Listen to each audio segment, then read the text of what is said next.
Welcome back to DRS Dispatch. This week is the week of the Australian Grand Prix. Finally, we're entering round one of the 2026 Formula One season. So welcome to this special edition of This Week in Formula One, where I'm going to be covering everything you need to know about the upcoming Australian Grand Prix, including my predictions for who I think might win and which team might come out on top. But before all that, let's get into the weekly news. So let's start off with the weekly Formula One news. Now, ahead of the 2026 Formula One Australian Grand Prix, the news sphere has kind of been dominated by a single story, really. One that obviously has much larger geopolitical significance than just the sport of Formula One. But I would like to discuss a little bit about it. Of course, I'm not going to be discussing any major political events on this channel, not because I don't want to, I just don't think that that's why you've come to watch videos on this channel. So if you're looking for any geopolitical takes or information, I'm sure there are many different YouTube channels and sources of information where you can seek said opinions. But for the purpose of this video, I will just be discussing it purely on the basis of how it affects the sport of Formula One. If you've been keeping up with the Formula One sphere over the past week, certainly there's been a dour cloud, not only shrouded the entire world, but Formula One as a sport has been brought into question ahead of the Australian Grand Prix. This, of course, has been caused by the Middle East crisis going on right now, which again I won't cover in detail, but essentially major airports in Doha, Dubai, and I think Bahrain have been completely shut down due to some situations that have been going on in there. And if you weren't aware, if you're traveling from Europe to Australia, similar to if you're traveling from Australia to Europe, traveling through Dubai in the Middle East is kind of a necessary stopover point to reach the destination as quick as possible. So that being shut down has kind of made it a lot more difficult for teams to bridge the gap and make it over to Australia. To my knowledge, as of the Tuesday, I think it's the 3rd of March today. Yes, as of Tuesday, the 3rd of March, 2026, I think the majority of the teams are going to make it okay for the opening round. But obviously, the whole conflict brings into question the upcoming Bahrain and Saudi Arabian Grand Prix, which is just in, I think, a couple months, just in over a month now, or just in a little bit over a month as of today. So certainly, it seems like F1 and the Formula One and the FIA have a little bit of a problem in that. Of course, I mean, the nature of the incident certainly makes it more important that things are okay in these countries versus Formula One being a thing there. I would say that the conflict happening over there probably takes precedent as of right now. But it brings into question what the Formula One will do if things don't get worse. What they will do about those upcoming two races, because it seems unlikely to me that they will be holding them there if the incidents are still as dour as they are, certainly. But as of immediately, it seems like the Australian Grand Prix is going to go ahead okay, even though a lot of flights had to be redirected and delayed. But the Formula One was able to put some quick action on there and managed to get them all over there okay, which is what matters most, and I hope everybody is okay and as safe as they possibly can be. And yeah, so things are okay for now, but certainly it's a little bit of a concern, is all I will say. Let's talk about another story that came out. This is on Aston Martin. Oh, and before I move on, huge thank you to skynews.com.au and Zoe Phillips for that article. And here's a big thank you to news.com.au and James McKern for this article, where it seems like Aston Martin might be missing the 2026 Formula One Australian Grand Prix. To my knowledge, it's been said that no team is missing the Australian Grand Prix by kind of the big people who run the Formula One Australian Grand Prix. But at this point, obviously, it became aware that in Sakura, the Honda base was having some engine part shortages, that left them with a big problem, and basically zero running going into the final day of Bahrain testing. And certainly it seems like they're probably going to suffer from a similar problem in the Melbourne Grand Prix. To be honest, it wouldn't surprise me if they don't race at all, or if they just decide to DNF or like DNS heading into the race. But obviously it would be a massive shame for Aston Martin and everything they've been going through. Obviously we know they're quite far behind, but engine failures are a significant problem, and it seems like Honda is kind of struggling right now, which certainly is a concern. But it must be said that I don't think that Aston Martin will miss out entirely, but it's certainly being brought into question. But we'll just have to wait and see. So let's move on to our next story. Massive thank you to the Formula One official website for this article here, where Formula One has welcomed Damson Idris as their global head ambassador. Obviously, Damson starred in the last year's Formula One movie, which was a movie that I personally really enjoyed. And yeah, I think this is really cool that Damson has taken up this position as kind of global head ambassador of Formula One. They released a little promotional video about like, this is Formula One, a couple of days ago now, or like a week ago. And yeah, I think it's really cool. I think it's good for Damson, and I hope to see more of him in the upcoming sequel to the Formula One movie. I hope so, but we shall have to wait and see. Let's move on to our next story, where it is Perez and Albon offering Hadjar advice on second Red Bull seat. Obviously, we know the second Red Bull seat is a object of contention, and has been ever since Perez had his struggle towards the end of the 2024 season.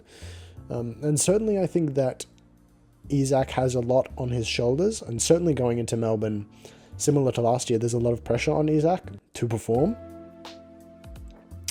And if he's unable to kind of extract performance out of that car, I think it'll bring into question what's gone wrong at Red Bull to have this be the case, especially going into new regulations. Certainly it would be questionable as to why they would be unable to deliver a car that favors both drivers versus only Max Verstappen, as it has historically been. But let's have a look at what Perez and Albon have said. If I can find some quotes here. So this is from Perez saying that being teammates with Max at Red Bull, it's a great team, so I think it's a great place for him to be at this point in his career. I think it's a massive opportunity. Obviously, Perez is not going to say, like, I think he's going to be terrible. I think it's going to be bad.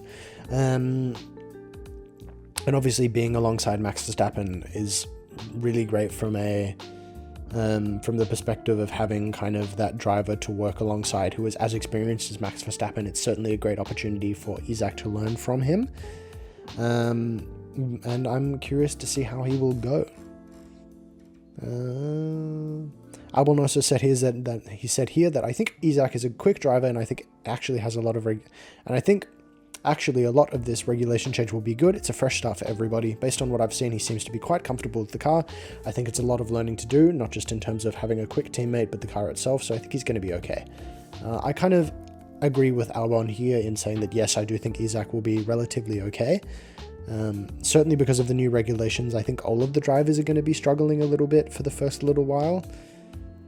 But I don't think that Isaac is going to be going too poorly. And certainly he's a driver that showed a lot of promise going into the back half of the 2025 season, as I think he was able to get a podium, if I'm not mistaken. It might have been in a sprint race, but I think it still counts. Yeah, certainly I think Isaac is a driver that shows a lot of promise, and I wish him nothing but the best for his foray in Red Bull. So yeah. Let's also talk about Drive to Survive Season 8, which I personally have yet to watch, but it released earlier in the week. And let's talk about the great success of Drive to Survive. Personally, I'm not that big of a fan of Drive to Survive. I think they tend to make up or over-exaggerate certain parts of certain relationships and certain individuals in the sport for the benefit of dramatization, which is just something that you have to do when you're making a TV show. Unfortunately, this is just how things tend to go when you're dramatizing a story. Or you have to kind of make it more interesting than it is. Even though it might not be how things actually happened. That's part of the kind of process that Drive to Survive tends to like to take.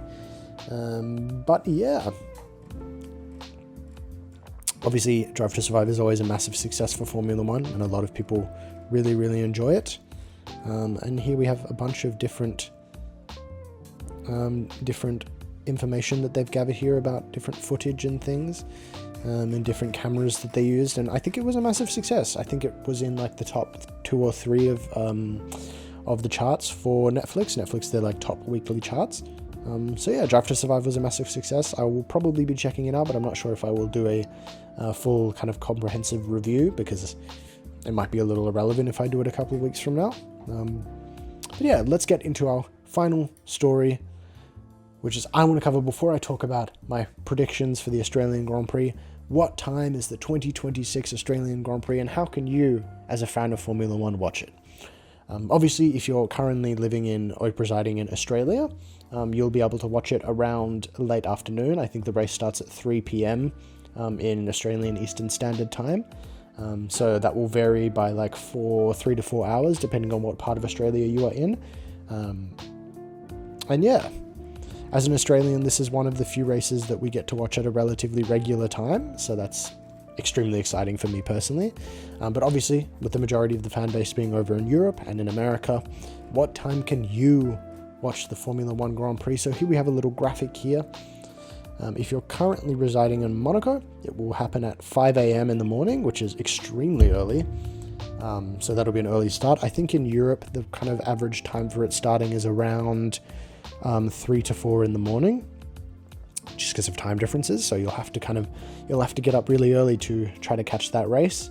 For all the European fans out there.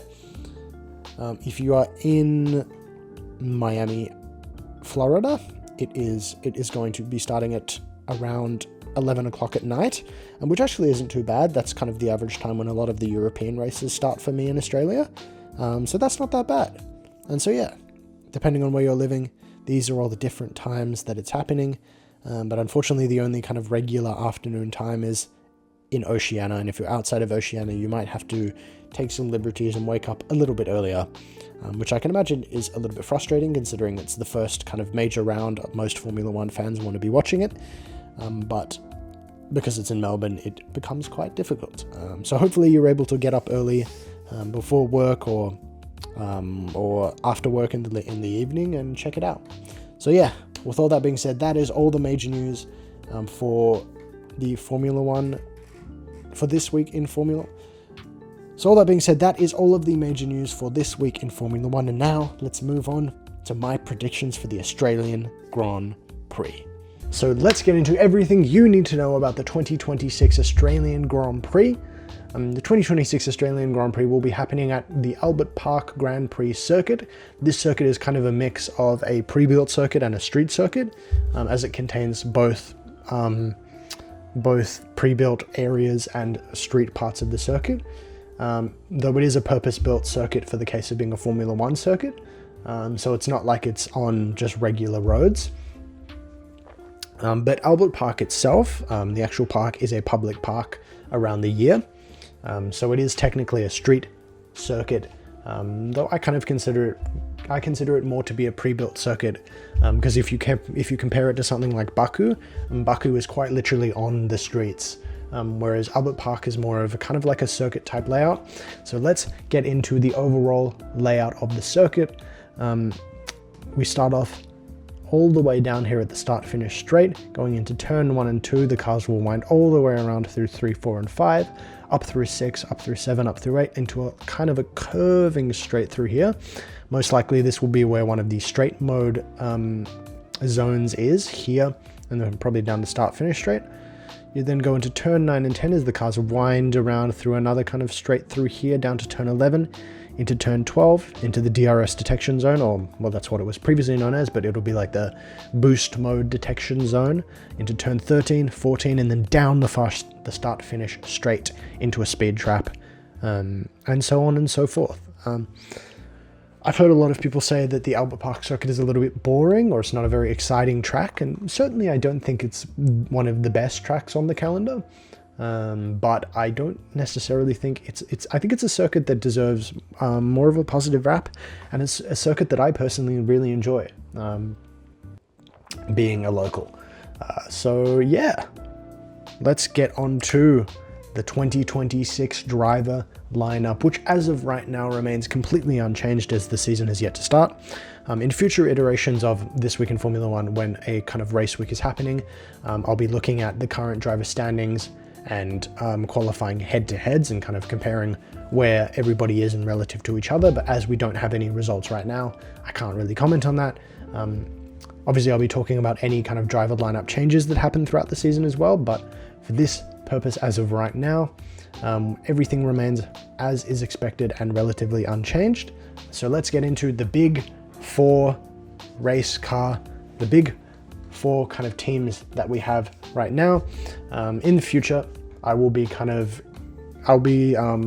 cutting down it into like a big two, so the major two kind of competitive teams. But as of right now, we have gone out of testing. We kind of have a big four teams to look at, that being Mercedes, Ferrari, McLaren, and Red Bull. Those are kind of the four front-running teams right now.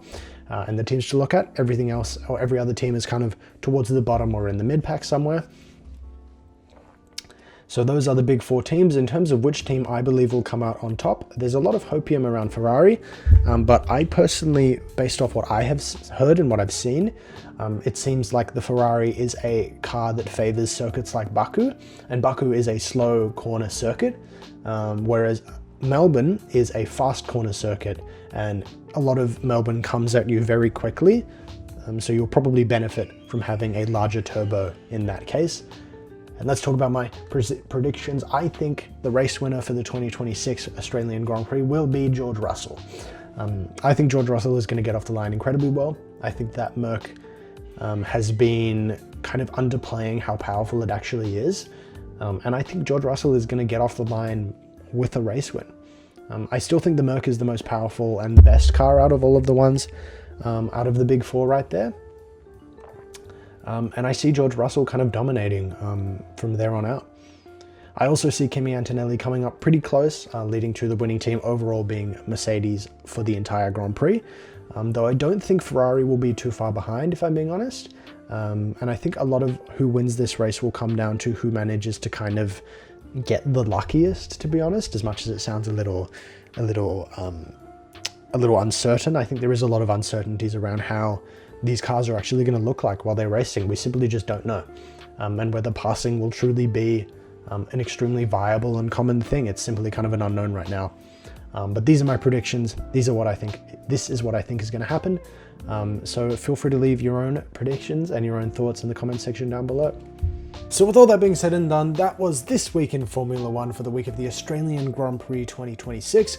If there's anything I missed or anything that you'd like me to cover next week, feel free to leave it in the comment section down below, and make sure to like and subscribe if you enjoyed this video. It would be greatly appreciated.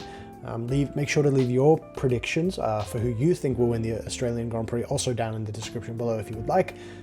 So all that being said, thank you guys so much for watching. Later in this week, or probably next week, I'll be doing a post show for the Australian Grand Prix, so stay tuned for that.